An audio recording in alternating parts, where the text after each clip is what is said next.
किरदार स्टडी में आपका स्वागत है।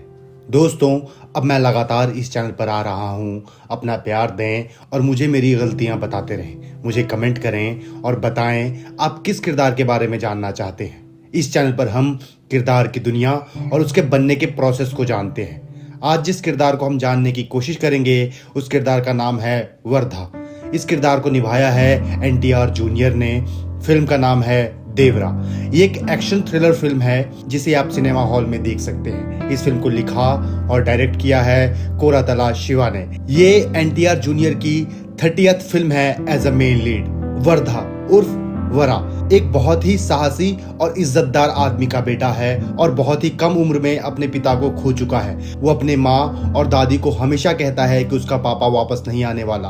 वो सबको कहता है कि वो अपने पिता जैसा बिल्कुल भी नहीं है, लेकिन वो ठीक अपने पिता देवरा जैसा है। वो ऐसा क्यों है, इस एपिसोड में हम यही समझने की कोशिश करेंगे। जैसा कि आप सब जानते हैं, किसी भी किरदार को जानने के लिए कुछ अहम सवाल होते हैं जिसे हम 5W भी कहते हैं। जैसे ये किरदार कौन है, किरदार किस समय में है, इस समय की सार्थकता या रेलेवेंसी क्या है, किरदार कहाँ और किस जगह पर है, जहाँ है वहाँ क्यों है, किरदार के आसपास क्या है, किरदार के बीते जिंदगी में क्या हुआ था, आगे क्या होने वाला है और इस समय क्या हो रहा है, किरदार के संबंध कैसे हैं लोगों से, किसी ऑब्जेक्ट के प्रति या किसी इवेंट के प्रति, किरदार चाहता क्या है अभी और पूरे समय में, किरदार के रास्ते में क्या है और वो क्या कर सकता है उसको पाने के लिए। इन्हीं सवालों की मदद से हम इस किरदार को जानने की कोशिश करेंगे और ये बेहद जरूरी सवाल है किसी भी किरदार को समझने के लिए। वर्धा वरा लाल समंदर के किनारे बसे 4 गांवों में से एक गांव में रहता है और हमेशा अपने परिवार से कहता रहता है कि उसके बाप देवरा ने उसे और उसके पूरे परिवार को धोखा दिया है, वो कभी वापस नहीं आने वाला। वो अपने पिता को कोसता रहता है और हमेशा कहता रहता है कि वो अपने पिता से बिल्कुल अलग है और लोग ऐसा मानते भी हैं क्योंकि वर्धा बिल्कुल भी अपने बाप जैसा नहीं है। वर्धा उस जगह पर ही है जहां उसके बाप की वीर गाथा सुनाई जाती है। उसके पिता देवरा जो कि एक स्मगलर था और लाल समंदर में लूटपाट करता था।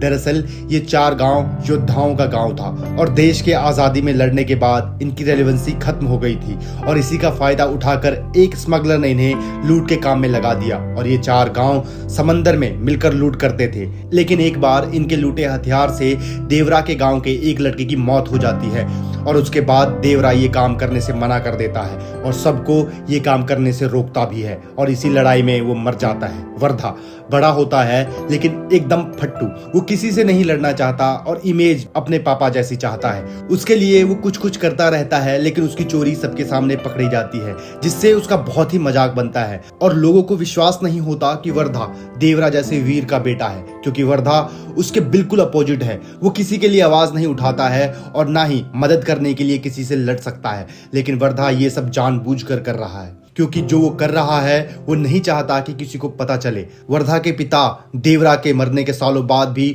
लोग लाल समंदर में देवरा के डर से स्मगलिंग नहीं करते क्योंकि उन्हें लगता है कि लाल समंदर की रक्षा देवरा कर रहा है।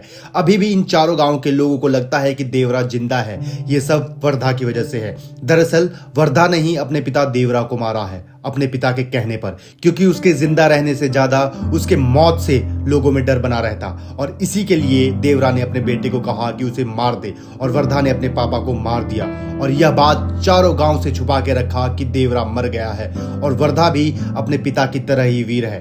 बस वो नाटक कर रहा है जिससे कि लोगों को पता ना लग जाए कि अपने पिता से किया हुआ आखिरी वादा के कारण ही आज तक वो लाल समंदर की रक्षा कर रहा है, जैसे उसके पिता देवरा करता था। लाल समंदर की रक्षा के लिए कुछ भी करने के लिए तैयार है। वो अपने पिता के सबसे बड़े दुश्मन भैरा के आदमियों को समंदर में ही मार देता है। गांव और देश की रक्षा के लिए अपने आप को कुर्बान कर देता है।